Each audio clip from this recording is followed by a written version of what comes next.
Hello everyone, আজকের সেশনে Medinipur college অটোনোমাসের বিগত বছরগুলোতে আসা আর একটা টপিকের মোস্ট ইম্পর্টেন্ট কোশ্চেনগুলো এখানে আলোচনা করব। আজকে যে টপিকটা আমরা নিয়েছি সেটা হচ্ছে মডার্ন ফিজিক্স। এখানে কোয়ান্টাম মেকানিক্সের বেসিক পার্ট আর নিউক্লিয়ার ফিজিক্সের বেসিক পার্টের যে সিলেবাস থাকে তারই উপরে আমরা কয়েকটি মোস্ট ইম্পর্টেন্ট কোশ্চেন আলোচনা করব, এবং যেটা শুধুমাত্র মেদিনীপুর কলেজের জন্যই যে ইম্পর্টেন্ট এমনটা নয়, ওয়েস্ট বেঙ্গলের যে কোনো ইউনিভার্সিটি এবং যে কোনো কলেজের জন্য বিএসসি ফিজিক্সের মডার্ন ফিজিক্স টপিকটা যদি তোমাদের থেকে থাকে, এই কোশ্চেনগুলো খুবই ইম্পর্ট্যান্ট। তো একটার পর একটা এখানে আমরা কমপ্লিট সলিউশন হাতে ডিসকাশন করব, এবং যদি কোনো কোশ্চেন তোমাদের ডাউট থেকে থাকে তোমরা অবশ্যই কমেন্ট সেকশনে জানাবে। আর তোমরা কোন ইউনিভার্সিটির এবং কোন টপিকের মোস্ট ইম্পর্ট্যান্ট কোশ্চেনগুলো চাইছো সেটাও কমেন্ট করে জানাবে, তাহলে আমরা পরের সেশনে ওই ইউনিভার্সিটির ইউএসএর মোস্ট ইম্পর্ট্যান্ট কোশ্চেনগুলো টপিক ওয়াইজ ডিসকাশন করব। তো শুরু করছি মডার্ন ফিজিক্সের কিছু ইম্পর্ট্যান্ট কোশ্চেন। যেমন এখানে চাওয়া হয়েছিল একটা কোশ্চেন যে স্পিড ইলেকট্রনের কত হবে যখন ডি বগলি ওয়েভলেন্থ ইকুয়াল হচ্ছে কম্পটন ওয়েভলেন্থের সঙ্গে। তো আমরা জানি কম্পটন ওয়েভলেন্থ যেটা হয় কম্পটন ইফেক্টে কী হয়ে থাকে না h/m0c, আর ডি বগলি ওয়েভলেন্থ হয়ে থাকে কত h/ মোমেন্টাম। আর মোমেন্টামকে আমরা লিখতে পারি p সমান হচ্ছে mv, আর সেই এমটা যদি আমরা রিলেটিভিস্টিক কেস লাগাই তাহলে m0 আর নিচে হয়ে যায় √1 - v²/c²। তো সেটা লিখে ফেললে আমরা পেয়ে যাচ্ছি c সমান কত √v। কিন্তু কোশ্চেন চাইছে স্পিড কত হবে ইলেকট্রনের, তাহলে v দাঁড়াচ্ছে c/√2, আর c হচ্ছে ভেলোসিটি অফ লাইট। তো সেটা বসিয়ে দিলে পাচ্ছি এইটা। তোমরা এই পর্যন্ত থেমে যেতে পারো, অর্থাৎ ভেলোসিটি অফ ইলেকট্রন এখন দাঁড়াবে c/√2। পরে কোশ্চেন আসা যাক। এখানে বলছে যে কম্পটন ইফেক্ট কেন ভিজিবল লাইটের ক্ষেত্রে অবজার্ভড হয় না। তো সেটার উত্তর হবে এইভাবে, তুমি বলতে পারো যে কম্পটন শিফট তোমরা জানো যে কত হয়, delta lambda equal to h/m0c 1 - cos phi, বা তুমি বলতে পারো কম্পটন ওয়েভলেন্থ 1 - cos phi। এবার ম্যাক্সিমাম কম্পটন শিফট হয়ে থাকে ফর স্ক্যাটারিং অ্যাঙ্গেলের জন্য, যেটা হচ্ছে 180। তো 180-র জন্য ম্যাক্সিমাম পাই, তাহলে আমরা ডেল্টা ল্যামডা পাচ্ছি 2/λc, যার মান হচ্ছে এইটা। এবার ভিজিবল লাইটের ক্ষেত্রে যদি দেখি আমরা, ভিজিবল লাইটের ওয়েভলেন্থের যে এভারেজ হয় সেটা হচ্ছে এইটা। আর পার্সেন্টেজ শিফট তাহলে কি আসবে ভিজিবল লাইটের ক্ষেত্রে, ডেল্টা ল্যামডা বাই হচ্ছে কত না ল্যামডা ভিজিবল, যেটা এভারেজ এখানে আমরা বের করেছি। তো সেটা করলে পাচ্ছি 0.0008%, অর্থাৎ পার্সেন্টেজ শিফটটা ভিজিবল লাইটের ক্ষেত্রে এতটাই কম আসছে যেটা এক্সপেরিমেন্টালি ডিটেক্ট করা সম্ভব নয়। তার জন্যই আমরা ভিজিবল লাইট ইউজ করলে কম্পটন ইফেক্ট দেখতে পাবো না। তো পরে কোশ্চেন, এটা খুবই ইম্পর্ট্যান্ট একটা কোশ্চেন, বলা হয়েছে যে কোন ডিস্টেন্সে মানে কতটা ক্লোজ অ্যাপ্রোচ ডিস্টেন্সে হচ্ছে কি একটা আলফা পার্টিকেল গোল্ড নিউক্লিয়নের ক্ষেত্রে হেড অন কলিশন ঘটাবে।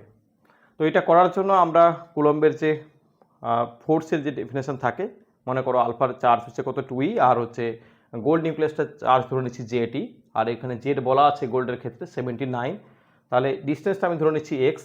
তো এটা মিনিমাম ডিস্টেন্স হবে দুটোর মধ্যে হেড অন কলিশনে, তাহলে 2z/4πε0 kinetic energy alpha particle. আর এই যে কাইনেটিক এনার্জি ও আলফা পার্টিকেল, এটা অনেক সময় কোশ্চেনে দেওয়া থাকে, অনেক সময় দেওয়া থাকে না, বাট আলফা পার্টিকেলের ক্ষেত্রে kinetic energy 5 mega electron volt, এটা তোমাকে মনে রাখতে হবে। তো সেটা বসিয়ে দিলে পেয়ে যাচ্ছ যে ক্লোজেস্ট ডিস্টেন্স যেটা হবে সেটা হচ্ছে 4.5 × 10⁻14 মিটার। পরে কোশ্চেনে এখানে চাওয়া হয়েছে যে ডি বগলি ওয়েভলেন্থ কত হবে আলফা পার্টিকেলের ক্ষেত্রে, আর এখানে আলফা পার্টিকেলটার মাস দেওয়া রয়েছে অ্যাটমিক মাস ইউনিটে, মানে এই মাসটা হচ্ছে কি যে অ্যাকচুয়ালি এই মাসটা হচ্ছে রেস্ট মাস। ওকে, তো তাহলে তোমাকে যেটা করতে হবে ফার্স্টে রেস্ট মাস এনার্জি বার করতে হবে। রেস্ট মাস এনার্জি কত হয় m0c², আর কাইনেটিক এনার্জি দেওয়া আছে এত। রেস্ট মাস এনার্জি এবং কাইনেটিক এনার্জি যদি তুমি কম্পেয়ার করো, এখানে যেটা পাচ্ছি সেখানে দেখা যাচ্ছে যে রেস্ট মাস এনার্জিটা অনেকটাই বেশি কাইনেটিক এনার্জির থেকে। তার মানে এই কেসটা কিন্তু নন রিলেটিভিস্টিক কেস, কারণ ডি বগলি যে ওয়েভলেন্থ হয় সেটা রিলেটিভিস্টিক কেস আর নন রিলেটিভিস্টিক কেসের ক্ষেত্রে ফর্মুলাটা চেঞ্জ হয়ে যায়। তো তার জন্য তোমাকে দেখতে হবে কাইনেটিক এনার্জি যেটা দেওয়া আছে আর রেস্ট মাস এনার্জি তার কম্প্যারিজনটা করতে হবে। যেহেতু এখানে কাইনেটিক এনার্জিটা অনেকটাই কম রেস্ট মাস এনার্জির থেকে, তাহলে এটা হবে নন রিলেটিভিস্টিক কেস। এটাও মনে রাখবে যে কাইনেটিক এনার্জি যদি কি হয় nearly equal to rest mass energy হয়, তাহলে কি হয় না রিলেটিভিস্টিক কেস হয়। বাট এখানে নন রিলেটিভিস্টিক কেস, তাহলে ল্যামডা আমরা ইউজ করতে পারি h/p, আর p এর জায়গা হচ্ছে √2m E k। এবার মানগুলো বসিয়ে দেওয়া হয়েছে, কাইনেটিক এনার্জি দেওয়া ছিল, আর এইচের মান তারপরে এম এর মান এখানে বসিয়ে দেওয়া হয়েছে। তো পুরো ক্যালকুলেশন করলে যেটা দাঁড়াচ্ছে 6.12 ফার্মি। এটা হচ্ছে ডি ব্রগলি ওয়েভলেন্থ এই স্পেসিফিক কেসে।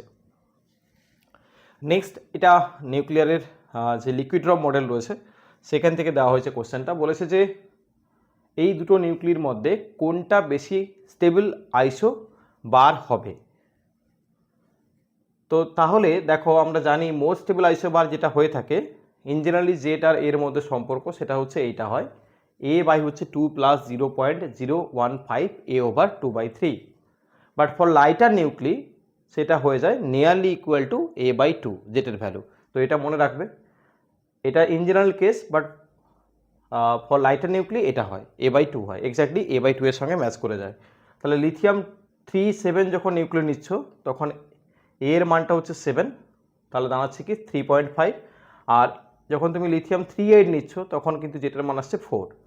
তাহলে আমরা দেখতে পাচ্ছি যে এখানে 3.5 যেটা সেটা নিয়ার অ্যাবাউট 3, কারণ এখানে দেখো দুটো ক্ষেত্রেই কিন্তু জেটের মানটা কিন্তু 3 রয়েছে, তার মানে জেট হবে A/2 এর সঙ্গে সমান বা তার কাছাকাছি। তাহলে সব থেকে কাছাকাছি কোনটা হচ্ছে এই দুটোর মধ্যে? দেখো 3 হতে হবে, তাহলে 3 এর কাছাকাছি 3.5 হচ্ছে না 4 হচ্ছে? 3.5 হচ্ছে। তার মানে লিথিয়াম 3.7 নিউক্লিটা হচ্ছে এই দুটোর মধ্যে মোস্ট স্টেবল হচ্ছে কি নিউক্লি। চলো নেক্সট কোশ্চেনে যাওয়া যাক। নেক্সট কোশ্চেন এখানে দুটো রয়েছে, বাট কোশ্চেন দুটো সেমই, যে একটা photon can not hand over its full energy to a free electron during collision.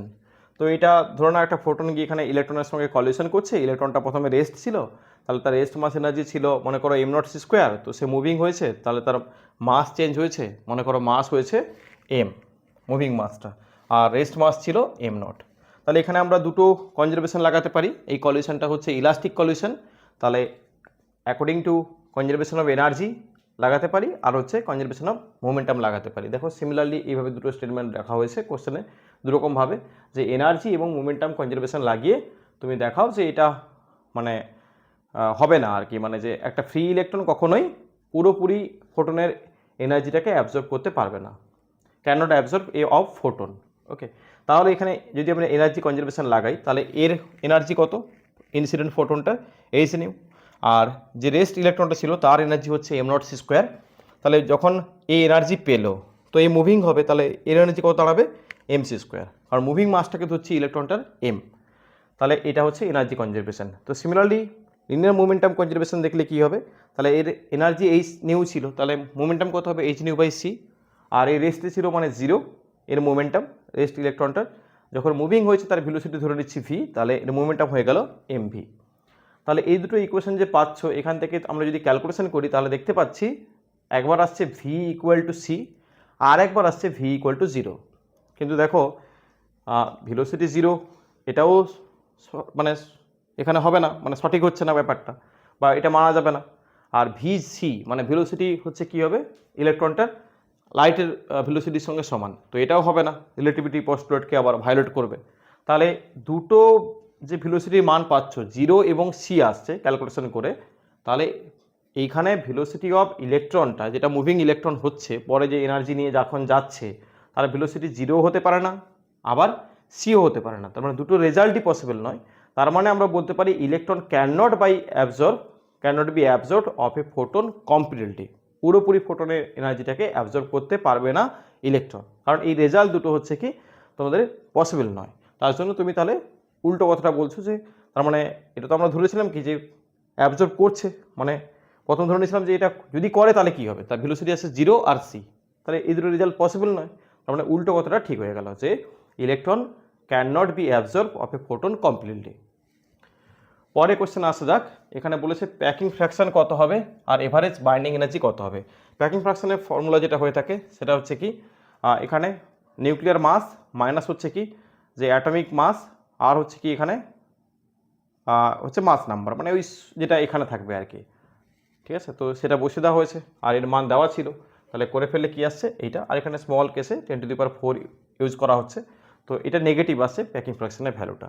আর একটা ডাটা চাওয়া হয়েছে যে binding energy, average binding energy কত হবে, তার মানে বাইন্ডিং এনার্জি বাই হচ্ছে মাস নাম্বার কত 16, আর বাকি বাইন্ডিং এনার্জি করতে গেলে ইন্ডিভিজুয়ালি কতগুলো প্রোটন রয়েছে কতগুলো নিউট্রন রয়েছে তাদের টোটাল সাম মাইনাস হচ্ছে যে তোমার নিউক্লিয়ার মাসটা।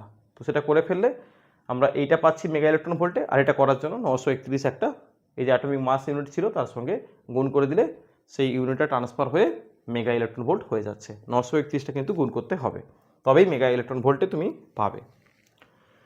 আচ্ছা, পরে কোশ্চেনে দেখো কি বলছে, find the wavelength of the incident photon কত হবে। তো আমরা জানি কম্পটন ওয়েভলেন্থ যেটা হয়ে থাকে lambda prime minus lambda. Lambda prime হচ্ছে স্ক্যাটার ফোটনটার ওয়েভলেন্থ, আর ল্যামডাটা হচ্ছে গিয়ে ওয়েভলেন্থ অফ ইনসিডেন্ট ফোটন। তো এটার ভ্যালু হয়ে থাকে h/m0c ইন্টু 1 মাইনাস কস পাই।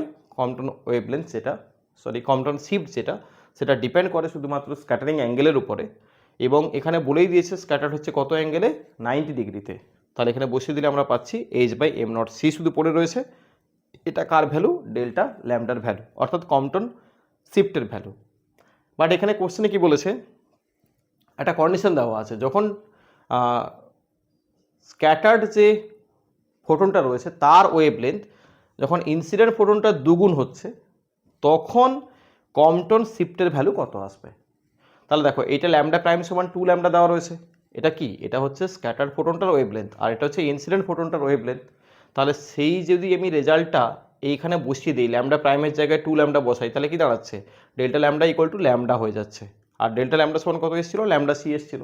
আর ল্যামডা সির মান আমরা জানি, কম্পটন ওয়েভলেন্থের মান কত হয়? 0.02426 অ্যাংস্ট্রম।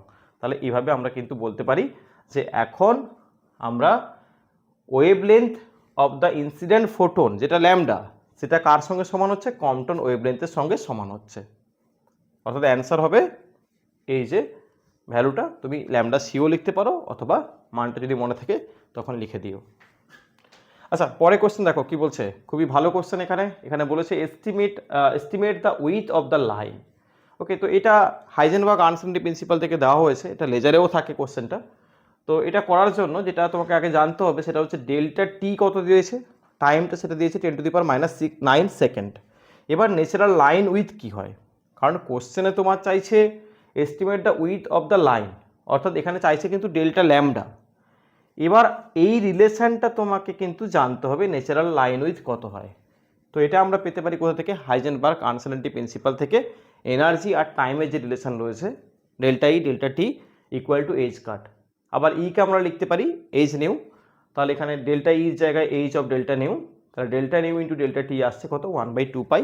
তাহলে এখান থেকে আমরা ন্যাচারাল লাইন উইথ বলতে পারি ডেল্টা নিউ ইকুয়াল টু হচ্ছে 1/2 পাই অফ ডেল্টা টি। তো বসে দেওয়া হয়েছে, এটা পেয়ে গেছি ডেল্টা নিউ এর ভ্যালু। এবার আমরা নিউ সমান জানি সি বাই ল্যামডা, তো তাকে ডিফারেন্সিয়েট করেছি আর ম্যাগনিটিউড নেওয়া হয়েছে, তাহলে আমরা পেয়ে যাচ্ছি ন্যাচারাল হচ্ছে কি যে এই যে লাইন উইথ থেকে আমরা এখন উইথ অফ দ্য লাইন পেয়ে যাচ্ছি কত? এত মিটার। জাস্ট এখানে ল্যামডা স্কোয়ার বাই সি চলে আসছে, আর এখানে ডেল্টা নিউ এখানে পাচ্ছ, আর ল্যামডার ভ্যালু তো দেওয়া ছিল যেখানে দেখতে পাচ্ছ 600 ন্যানোমিটার। তো অ্যান্সার আসছে কত? 1.91 10⁻⁻13 মিটার। এটা খুবই ইম্পর্টেন্ট একটা কোশ্চেন, সবাই করেছেও। নেক্সট, ডি ব্রগলি ওয়েভলেন্থ কত হবে যখন একটা ইলেকট্রন মুভ করছে এত ভেলোসিটি নিয়ে। তো দেখো এখানে যে এই ভেলোসিটি নিয়ে মুভ করছে, তার মানে অবশ্যই পার্টিকেলটা রিলেটিভিস্টিক ভেলোসিটি নিয়ে মুভ করছে, কারণ সি টার্মে দেওয়া রয়েছে। তাহলে ল্যামডা সমান কত হয়? h/p। তাহলে h/ আমি লিখতে পারি mv। এবার এই এমটা তোমাকে চেঞ্জ করে দিতে হবে রিলেটিভ মাসের যে ফর্মুলা হয় রিলেটিভিস্টিক কেসে, m ইকুয়াল টু m0 নিচে root under 1 minus v square by c square. তো সেটা বসিয়ে দেওয়া হয়েছে, ভির মান দেওয়া ছিল, পুরো ক্যালকুলেশন করলে আমরা পাচ্ছি এইটা, বা এটাকে একটু সাজিয়ে লিখলে 4/3 অফ h/m0c। আর h/m0c মানেই হচ্ছে কম্পটন ওয়েভলেন্থ, যেটার ভ্যালু আমরা জানি 0.0246 অ্যাংস্ট্রম। তো সেটা বসিয়ে দেওয়া হয়েছে, আর বাকি 4/3 আসছে। তাহলে এইটা হবে কি, এখন ওই ইলেকট্রনটার হচ্ছে ডি ব্রগলি ওয়েভলেন্থ এত, যার ভেলোসিটি এত। এখানে কিন্তু রিলেটিভিস্টিক মাসটা ইউজ করতে হবে। পরে কোশ্চেনে এখানে বলেছে ডি ব্রগলি ওয়েভলেন্থ বের করো 15 কিলো ইলেকট্রন ভোল্ট প্রোটনের জন্য। তাহলে এটা খুবই সোজা, h/√2m ইকে ইউজ করতে পারো। আর এখানে যেটা রেজাল্ট আসছে 0.234 পিকোমিটার। ইকেটা হচ্ছে কাইনেটিক এনার্জি, যেটা কোশ্চেনে তোমার দেওয়া আছে 15 কিলো ইলেকট্রন ভোল্ট। ওকে, তো তাহলে এখানে 15 × 10⁻³ হয় না 2m eV, তো সেভাবে এখানে করা হয়েছে। নেক্সট এখানে বলেছে যে এনার্জি রিলিজ করবে কত এই ফিশনের বেলা। তো প্রথমে দেখতে হবে যে এনার্জি পার ফিশন কত হয়, এটা তোমাকে মনে রাখতে হবে যে ইউরেনিয়ামের ক্ষেত্রে হয়ে থাকে 200 মেগা ইলেকট্রন ভোল্ট। এই রেজাল্টটা কিন্তু জানতে হবে, এটা একটা ওয়েল নোন রেজাল্ট। তো দেন 1 গ্রামের জন্য ইউরেনিয়াম 235-এ কতটা এনার্জি রিলিজ করবে এই ফিশনে, তাহলে আমাদের কি আসবে 1/235 ইন্টু 6.023 10⁻23, মানে 1 গ্রামের জন্য এইটা, ইন্টু পার ফিশন কত হয় 200, তাহলে ইন্টু 200, আর সঙ্গে হচ্ছে 1.6 ইন্টু 10⁻13, তাহলে চলে আসছে এত জুল। আর এখানে ইউনিটটা চাইছে কিলোওয়াট আওয়ার, তার জন্য 3.6 10⁻6 এটা হচ্ছে দিয়ে ভাগ করে দাও, যেটা জুলে এসছে, তাহলে অ্যান্সার পেয়ে যাচ্ছি 2.28 10⁻4 কিলোওয়াট। পরে কোশ্চেনে বলেছে মিনিমাম আনসার্টেনিটি ইন মোমেন্টাম কত হবে। আচ্ছা দেখো, মিনিমাম আনসার্টেনিটি মোমেন্টামে চেয়েছে, তাহলে তুমি খুব সহজেই হাইজেনবার্গ আনসার্টেনিটি প্রিন্সিপাল লাগাতে পারো, delta x delta p x equal to H cut by 2। তাহলে এখানে মিনিমাম ডেল্টা পি এক্স হলে নিশ্চয়ই ডেল্টা এক্সটা ম্যাক্সিমাম হবে, তাহলে আমরা ডেল্টা এক্স ম্যাক্সিমাম নিতে পারি, আর তার মান বলে দিয়েছে 1 অ্যাংস্ট্রম, তাহলে কত 10⁻10 হচ্ছে কি মিটার। তো সেটা বসিয়ে দেওয়া হচ্ছে। এবার ক্যালকুলেশন করলে দেখা যাচ্ছে কি যে আনসার্টেনিটি মোমেন্টামের মিনিমাম ভ্যালু আসছে এইটা, আর উপরে এইচ কাটের ভ্যালু বসানো হয়েছে। পরে কোশ্চেনে এখানে বলছে যে ডিবগলি ওয়েভলেন্থ কত হবে যখন ভেলোসিটিটা মোস্ট প্রবাবল ভেলোসিটির সঙ্গে সমান হচ্ছে, যেটা আমরা ম্যাক্সওয়েল ডিস্ট্রিবিউশন থেকে জানি। মোস্ট প্রবাবল ভেলোসিটি কত হয়, মোস্ট প্রবাবল ভেলোসিটি হয়ে থাকে √2kT বাই হচ্ছে m, আর এখানে k হচ্ছে বোল্টজম্যান কনস্ট্যান্ট, সেরকম আরএমএস ভেলোসিটি কত হয় √3kT বাই m, আর আরেকটা ভেলোসিটি ছিল যেটা হচ্ছে মিন ভেলোসিটি বা এভারেজ ভেলোসিটি, সেটা হতো √8kT বাই m। বাট এখানে বলেছে কি যে মোস্ট প্রবাবল ভেলোসিটি হচ্ছে এখন ভেলোসিটিটার সঙ্গে সমান, moving with the core velocity না মোস্ট প্রবাবল ভেলোসিটি, তাহলে এখন ভেলোসিটির জায়গায় আমরা ইউজ করবো √2kT বাই m, তাহলে এইচ বাই হচ্ছে mv মোমেন্টামের জায়গায়, তাহলে এই ভি এর জায়গায় বসিয়ে দিতে হবে এই ভ্যালুটা, তাহলে আমাদের চলে আসছে এইচ বাই √2m kVt।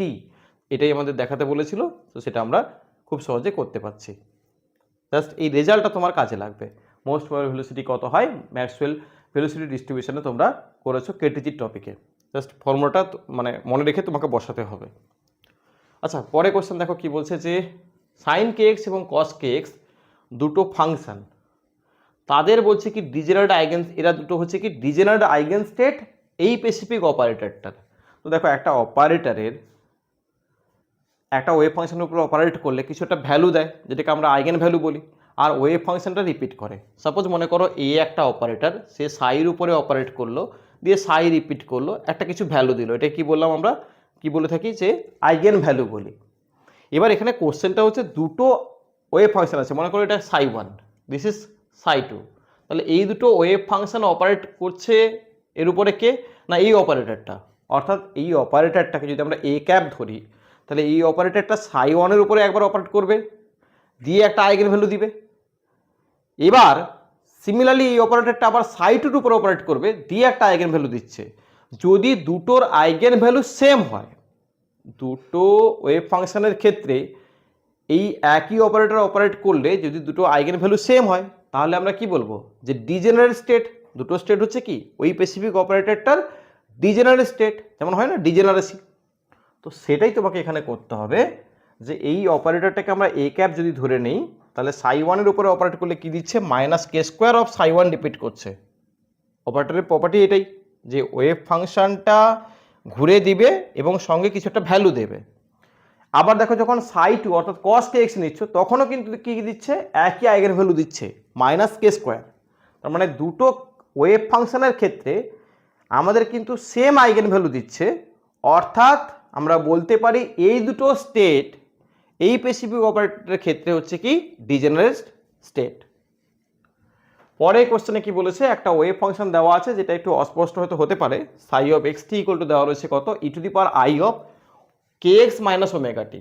তো এখানে ফার্স্ট কোশ্চেন কি বলেছে যে is this wave function an eigen function corresponding to any dynamical variable. তো বলছে কি যে এই যে ওয়েভ ফাংশনটা রয়েছে এর করসপন্ডিং আমরা কি এটা বলতে পারি কোনো একটা ডাইনামিক্যাল ভেরিয়েবলের এই ফাংশনটা একটা আইগেন ফাংশন হতে পারে? দেখো এটা পরিষ্কার দেখেই বুঝতে পারছো এটা হচ্ছে প্লেন ওয়েভের একটা ফাংশন দেওয়া রয়েছে। এই ফাংশনটা কার? প্লেন ওয়েভের। আর নিশ্চয়ই জানো ওয়েভ ফাংশন কি হয়? An eigen function of momentum আর হচ্ছে এনার্জি অপারেটর। মানে কি, যে আমি যদি এই ওয়েভ ফাংশনের উপরে অপারেট করি মোমেন্টাম, তাহলে আমাদের কি দেয়? এইচ কাট কে দিবে, আর এনার্জি অপারেট করলে কি দিবে? এইচ কাট ওমেগা দিবে। তার মানে ঠিকই আছে। তো নেক্সট হচ্ছে if so name that does this represent a bound state. এটা কি বাউন্ড স্টেটকে ডিফাইন করে? দেখো প্লেন ওয়েভ মানে কি? Plane wave valid for free particle. Plane wave মানে যার মানে হচ্ছে কি ডেভিয়েশনটা কত? Minus infinite to plus infinite. তো লাইক এ ফ্রি পার্টিকেল, তাহলে এটা বাউন্ড হবে না। তার জন্যই তো আমাদের ধরো 1D potential box, rectangular step barrier থেকে শুরু করে তারপরে তোমার হারমোনিক অসিলেটর, তো সব ক্ষেত্রে কী করা হয়েছিল? বাউন্ড করা হয়েছিল। প্রথমে ফ্রি পার্টিকেল আকারে প্লেন ওয়েভ কনসিডার করা হয়েছিল, দেন বাউন্ড স্টেট আলোচনা করা হয়েছিল। তার মানে এটা it is not a bound. Okay, কেন? কারণ হচ্ছে plane wave is a wave function of a free particle. পরে কোশ্চেনে যা হয়েছে যে এখানে দেখাতে বলেছে যে এনার্জি ভ্যালুটা কত হবে? মোর দেন 20 মেগা ইলেকট্রন ভোল্ট। তো এটা করার জন্য আমরা হাইজেনবার্গ আনসাইনটি প্রিন্সিপাল লাগাতে পারি পজিশন মোমেন্টামের সঙ্গে। আর এখানে ই সমান আমরা লিখতে পারি ডেল্টা পি অফ সি। তো তাহলে দেখো ডেল্টা পি এর জায়গায় ই বাই সি করা হয়েছে, আর বাকি ই চলে এসছে h cut c by delta x. আর এইচ কাট সি এর ভ্যালু হয় মেগা ইলেকট্রন ভোল্ট ফার্মিতে এত, আর ডেল্টা এক্স এর মানটা এখানে হচ্ছে কত? 10⁻⁻14 মিটার। এটা আমরা একটা নিউক্লিয়াসের রেডিয়াস হয়ে থাকে অ্যাংস্ট্রং বা 10⁻14 মিটার এই রেঞ্জে। তাহলে এটা বসালে দেখতে পাচ্ছি 20 মেগা ইলেকট্রন ভোল্ট আসছে এনার্জির ভ্যালু। এটাও একটা ভালো কোশ্চেন। এটা তুমি যখন এটা ইকুয়াল করা হয়েছে, but greater than equal to করলে বুঝতেই পারছো যে এখানেও গ্রেটার দ্যান ইকুয়াল টু করে দিতে পারো, যে মোর দ্যান হচ্ছে কি 20 মেগা ইলেকট্রন ভোল্ট। নেক্সট কোশ্চেনে বলেছে যে এখানে এনার্জির মানটা কত হবে রিলিজ করবে, যেটা সেটা হচ্ছে ডেল্টা ই ইকুয়াল টু আমরা লিখতে পারি ডেল্টা এম সি স্কোয়ার। তো জাস্ট এখানে ডেল্টা এম এর জায়গাটায় 1 × 0.1 বাই এত পার্সেন্ট বলেছে মাসের, তাহলে 1 কেজি ইন্টু হচ্ছে 0.1 বাই 100, আর সির মান তুমি জানো এত জুল হচ্ছে অ্যান্সার। নেক্সট কোশ্চেনে বলেছে what do you mean by the stationary state of a quantum mechanical system. তো তুমি স্টেশনারি স্টেট বলতে কি বোঝায় কোয়ান্টামে সেটা বলতে বলা হয়েছে। তো আমরা স্টেশনারি স্টেট বলতে বোঝাই জানি কোয়ান্টাম মেকানিক্সে প্রবাবিলিটি ডেন্সিটি সাই এর mod square does not change with time. Okay, তো সেটা হচ্ছে ডেন্সিটি অফ স্টেশনারি স্টেট বোঝায়। তো can a superposed state be a stationary state? বলবে না, কারণ সুপারপোজ স্টেটে কী হয় generally not a stationary state, because এই যে তোমার প্রবাবিলিটি ডেন্সিটিটা টাইমের সঙ্গে কী হয় ভ্যারি করে, কারণ ওখানে তো সাই equal to C1 Sai 1 plus C2 সাই 2 এরকম থাকে, তো লিনিয়ার কম্বিনেশনে থাকে। তো সেখানে প্রবাবিলিটি ডেন্সিটিটা কনস্ট্যান্ট হয় না, চেঞ্জ হয় উইথ টাইমে, তার জন্য এটা হবে না। নেক্সট ফটোইলেকট্রিক ইফেক্ট এবং কম্পটন ইফেক্টের মধ্যে পার্থক্য চাওয়া হয়েছে। দেখো photoelectric effect it occurs bound electron, Compton effect occurs in free electrons, total energy of the incident photon transfer to the electron. আর একটু আগে একটা কোশ্চেন করলে যে কম্পটন ইফেক্টের ক্ষেত্রে টোটাল এনার্জিটা ট্রান্সফার হয় না ইলেকট্রনে। এমিটেড ইলেকট্রন আর কল্ড, ফটোইলেকট্রিক ইফেক্টে যে ইলেকট্রনগুলো এমিট করে তাদেরকে বলা হয় ফটো ইলেকট্রনস, আর যেগুলো কম্পটন ইফেক্টে যেটা অ্যাকচুয়ালি কি হয় না তোমার স্ক্যাটার্ড হওয়ার পরে বেরিয়ে আসে তাকে বলা হয় রিকয়েল ইলেকট্রন। আচ্ছা, তো next so that the solution of the Schrodinger equation linearly independent. এটা খুবই ভালো কোশ্চেন, যে শরোডিঞ্জার ইকুয়েশন যে কী হয় না লিনিয়ারলি ইন্ডিপেন্ডেন্ট সেটা তোমাকে দেখাতে হবে। ডিফারেন্ট মেথডে করতে পারো, বাট এটা সোজা হবে যেই মেথডে সেটা হচ্ছে রনস্কিয়ান। তো তোমরা আগেও পড়েছো রনস্কিয়ান। তো রনস্কিয়ানে কী হয়, যখন রনস্কিয়ানের ভ্যালু কী হয় না নট ইকুয়াল টু 0 হয় তখন লিনিয়ার ইন্ডিপেন্ডেন্ট হয়, আর যখন রনস্কিয়ানের ভ্যালু 0 হয়ে যায় তখন কি হয়, দুটো ফাংশন লিনিয়ারলি ডিপেন্ড হয়। তো এটা করার জন্য আমরা দুটো সলিউশন নিলাম, আরবিট্রারি সলিউশন সাই 1 সাই 2। রনস্কিয়ান লেখার নিয়ম সাই 1 সাই 2 সাই 1 প্রাইম সাই 2 প্রাইম। তো এটা করলে এটা আমরা পেয়ে যাচ্ছি। দেন আমরা কি করছি, এখানে dw/dx বের করছি। তো সেটা করলে আমাদের এই রেজাল্টটা পাচ্ছে। এটা দেখো দুটো টার্ম কেটে যাচ্ছে বা দুটো টার্ম থেকে যাচ্ছে। এবার আমরা সলিঞ্জার ইকুয়েশনের যে ফর্ম রয়েছে সেখান থেকে আমরা সাই টু একবার সাই ওয়ান একবার ইউজ করতে পারি। তো সেটা করলে এখানে জিরো চলে আসছে ডি ডব্লিউ বাই ডিএক্স এর ভ্যালু, অর্থাৎ রন স্কোয়ারের ডিফারেন্সিয়েশন আসছে কত, জিরো। অর্থাৎ রন স্কোয়ারটা তার মানে কনস্ট্যান্ট, তার মানে রন স্কোয়ারের ভ্যালু জিরো নয়। এবার তুমি বলতেই পারো যে কনস্ট্যান্টটা স্যার জিরো হতে পারে, আবার জিরো না হতে পারে। দেখো জিরো না হলে তাহলে এখানে হবে কি যে সাই ওয়ান সাই টু আর লিনিয়ারলি ইন্ডিপেন্ডেন্ট, তো সেটা তো হয়ে যাচ্ছে। এবার জিরো নিতে পারি নন স্ক্যানকে, তখন সে লিনিয়ারলি ডিপেন্ডেন্ট হবে না, সেটা বাউন্ড কেসে হয়।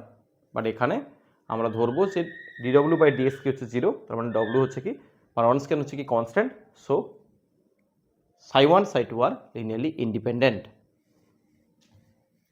নেক্সট, এটা দেখো ডিকে কনস্ট্যান্টের সঙ্গে হাফ লাইফের যে সম্পর্ক হয়ে থাকে নিউক্লিয়ার ফিজিক্সে দেখেছো রেডিও অ্যাক্টিভিটির ক্ষেত্রে, ল্যামডা সমান হয় 0.693 বাই হচ্ছে টি হাফ। তো এখানে হাফ লাইফ বলা ছিল 60 ডেজ, তাহলে এটা পেয়ে যাচ্ছে কি ল্যামডার ভ্যালু। তো এটা একটা কোশ্চেন ছিল যে ডিসইন্টিগ্রেশনের কনস্ট্যান্টটা কত হবে, অর্থাৎ ল্যামডা কত হবে, যেটা খুব সহজে চলে আসে 0.1155 ডেজ ইনভার্স।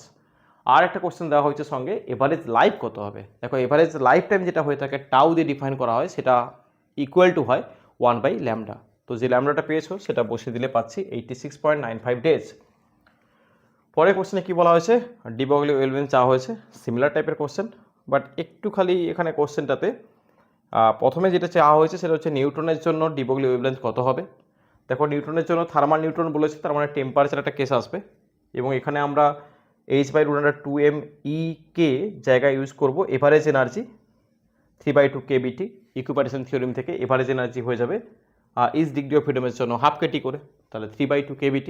তো সেটা এখানে বসিয়ে দিলে আমরা পেয়ে যাচ্ছি h/√3m kBT। এবার নিউটনের জন্য কত হবে, মাসটা হয়ে যাবে mn, আর টেম্পারেচার 0 ডিগ্রি সেন্টিগ্রেড আছে, মানে 273 কেলভিন। তাহলে এখানে চলে আসছে কত, যে 1.5 অ্যাংস্ট্রম। তো নেক্সট কী বলা হয়েছে, যে এখানে কম্পেয়ার করতে বলা হয়েছে ইলেকট্রনের সঙ্গে সেম এভারেজ এনার্জির জন্য কত আসবে। তার মানে দেখো এখানে টেম্পারেচার সেম রয়েছে, তাহলে কার সঙ্গে রেশিও আসবে, শুধু জাস্ট এখানে যেটা রেশিও আসবে সেটা হচ্ছে মাসের সঙ্গে। তাহলে মাস তো ইনভার্স দিয়ে আছে 1/√of মাস রয়েছে ল্যামডা, তাহলে এখান থেকে আমরা ক্যালকুলেশন করলে পাচ্ছি নিউট্রন আর ইলেকট্রনের মাসের করসপন্ডিং 0.023। তার মানে নিউটনের যে ওয়েভলেন্থ সেটা ইলেকট্রনের ওয়েভলেন্থের এত গুণের সঙ্গে সমান। পরে কোশ্চেনে কি চাওয়া হয়েছে, এটা হচ্ছে ফটোইলেক্ট্রিক ইফেক্ট থেকে চেয়েছে, এবং এখানে যেটা চেয়েছে সেটা হচ্ছে ল্যামডার ভ্যালু কত হবে। তো আমরা জানি যে hc/λ equal to minus omega not equal to হয়ে থাকে কাইনেটিক এনার্জি, ফটোইলেক্ট্রিক ইফেক্টের আইনস্টাইনের ইকুয়েশন থেকে পাচ্ছি। তাহলে এখানে hc/λ ইকুয়াল টু W0। কেন এটা না, কারণ মিনিমাম ক্রাইটেরিয়া চাইছে, তার মানে kinetic energy equal to 0। So lambda equal to তাহলে hc/W0। তাহলে এবার মানগুলো বসিয়ে দাও। W0 মানে ওয়ার্ক ফাংশনের মান দেওয়া আছে কোশ্চেনে 4.7 ইলেকট্রন ভোল্ট, তো চলে আসছে 2643 অ্যাংস্ট্রম ওয়েভলেন্থের ভ্যালু। এটা খুবই ভালো question. Explain which is meant by the ultraviolet catastrophe. তো এটা কি বলছে, দেখো র্যালে জিন্স লতে আমরা যখন স্পেকট্রাল ডেন্সিটি এবং ল্যামডার গ্রাফ প্লট করি তখন দেখবে লো টেম্পারেচার লো ওয়েভলেন্থের রিজিয়ানে, অর্থাৎ শর্ট ওয়েভলেন্থ রিজিয়ানে, কিন্তু এখানে বলা হয়েছিল যে কী হবে, স্পেকট্রাল ডেন্সিটিটা কী হবে বা এনার্জি ডেন্সিটি কী হবে, ইনফাইনাইট হবে। কিন্তু এমনটা আদপে হয় না, হয় যেটা সেটা হচ্ছে এমন বিহেভিয়ারের হয়, বাট র্যালে জিন্স বলছিল যে এইভাবে হবে। তো এইটাই হচ্ছে কি যে ultraviolet ক্যাথোস্ট্রফি। Ultraviolet catastrophe is the wrong prediction of the classical Rayleigh-Jeans law that a black body emits infinite energy বলছিল at a very short wavelength, that is ultraviolet range বা রিজিয়ানে। বাট এইটা এক্সপেরিমেন্টালি ম্যাচ করছিল না, কিন্তু এটা experimentally match করেনি, এই ঘটনাটাকে এই জিনিসটা বলছে, এবং এটাকে পরে ওভারকাম কে করেছিল, Max Planck. Explain this by introducing quantum theory. তো এই ঘটনাটাকেই বলছে আল্ট্রাভায়োলেট ক্যাথোস্ট্রফি। মানে যে গ্রাফটা এমন দেখাচ্ছিল সেটা অ্যাকচুয়ালি র্যালে জিন্স থেকে দেখাচ্ছিল, বাট হওয়া উচিত হচ্ছে এমন, এমন হওয়া উচিত। সো সেই জন্য বলছে এই ঘটনাটাকে বলছে আল্ট্রাভায়োলেট ক্যাথোস্ট্রফি। নেক্সট কোশ্চেনে কি বলছে, ইন্টারনাল কনভার্সন এবং হচ্ছে ফটোইলেকট্রিক ইফেক্ট এর মধ্যে পার্থক্য কী রয়েছে। দেখো ফটোইলেকট্রিক ইফেক্টের বৈশিষ্ট্যগুলো তোমরা জানো, অ্যাটমিক প্রসেস একটা, তারপরে হচ্ছে যে emitted electron is called a photoelectron, energy comes from an incident photon is absorbed, এগুলো সবই তোমরা জানো। বাট ইন্টারনাল কনভার্সনটা কি, এটা গামা ডিকের ক্ষেত্রে হয়ে থাকে। তো it is a nuclear process actually, এটা অ্যাটমিক প্রসেস, এটা নিউক্লিয়ার প্রসেস, একটা বৈশিষ্ট্য বলতে পারো। The emitted electron is called the conversion electron বলে, আর এখানে যে ইলেকট্রনগুলো বেরোয় তাদেরকে ফটো ইলেকট্রন বলা হয়। নেক্সট এখানে energy comes from an incident photon, এখানে energy comes from an excited nucleus, আর এখানে no gamma ray is emitted, আর এখানে ইনসিডেন্ট ফোটন ইজ অ্যাবজর্ব। তো এইভাবে তোমরা ডিফারেন্সগুলো বলতে পারো। নেক্সট নিউক্লিয়ার ফোর্সের প্রপার্টিজ সম্বন্ধে লিখতে বলা হয়েছে। এখানে 2 মার্কের কোশ্চেন হলে তুমি 4-5টা প্রপার্টি লিখবে, তবে জাস্ট হেডিংগুলো দিয়ে দিবে না, তার সঙ্গে একটু অল্প কথাও লিখবে। আমি এখানে পুরো ডিটেলসে লিখিনি, জাস্ট পয়েন্টগুলো লিখেছি যে কী কী প্রপার্টি রয়েছে। যদি তোমাকে 3 নম্বর বা 4 নম্বর দেয় তখন তুমি চেষ্টা করবে 5টা বা 6টা প্রপার্টি দেওয়ার। যেমন নিউক্লিয়ার ফোর্স কী হয়ে থাকে, শর্ট রেঞ্জের হয় এবং স্ট্রং ফোর্স হয়, এটা একটা চার্জ ইন্ডিপেন্ডেন্ট হয়, চার্জের উপর ডিপেন্ড করে না। স্যাচুরেশন প্রপার্টি ফলো করে নিউক্লিয়ার ফোর্স, স্পিন ডিপেন্ডেন্ট হয়ে থাকে, আইসোস্পিন ইন্ডিপেন্ডেন্ট হয়, চার্জ সিমেট্রি মেনে চলে, এবং এটা অবশ্যই একটা অ্যাট্রাকটিভ নেচারের ফোর্স, এবং এটা একটা স্ট্রং ফোর্স হয় কি nuclear force, exchange particle in nature. আর অবশ্যই এটা কেমন না, নন সেন্ট্রাল নেচারের, কারণ জানো নিউক্লিয়াসের শেপ যে শুধুমাত্র স্পেরিক্যাল হয় এমন নয়, প্রোলেট অবলেট এমনও হয়ে থাকে। তো সেটা নিশ্চয়ই দেখেছো যে এটা নন সেন্ট্রাল নেচারের হয়, কারণ কিউ ভ্যালু যেটা আসে সেটা 0ও আসে, আবার পজিটিভও আসে, নেগেটিভও আসে। তো এইগুলো তুমি লিখতে পারো, এবং এগুলো সম্বন্ধে একটু কথাও লিখে দিও, শুধু জাস্ট হেডিং দিও না, প্রথমেই বললাম। তো এই কোশ্চেনগুলো খুবই ইম্পর্ট্যান্ট মডার্ন ফিজিক্সের জন্য। আশা করি তোমরা সবাই কিছুটা হলেও বুঝতে পেরেছো। আর যদি কোথাও ডাউট থাকে তোমরা অবশ্যই কমেন্ট করে জানাবে, এবং যদি কোথাও ক্যালকুলেশনে ভুল থেকে থাকে সেটা তোমরা একটু দেখে নেবে এবং সেটাও জানিও। বাট প্রসিডিওরগুলো এমনটা হবে, ক্যালকুলেশন যদি ভুল থাকে সেটা জানিও। তো দেখা হচ্ছে পরের কোনো সেশানে। আর তোমরা কোন টপিক চাইছো, কোন ইউনিভার্সিটি বা কোন কলেজে কোন টপিকের উপরে মোস্ট ইম্পর্টেন্ট কোশ্চেনগুলো চাইছো সেটা জানিও। তো এখন এই পর্যন্ত, থ্যাংক ইউ।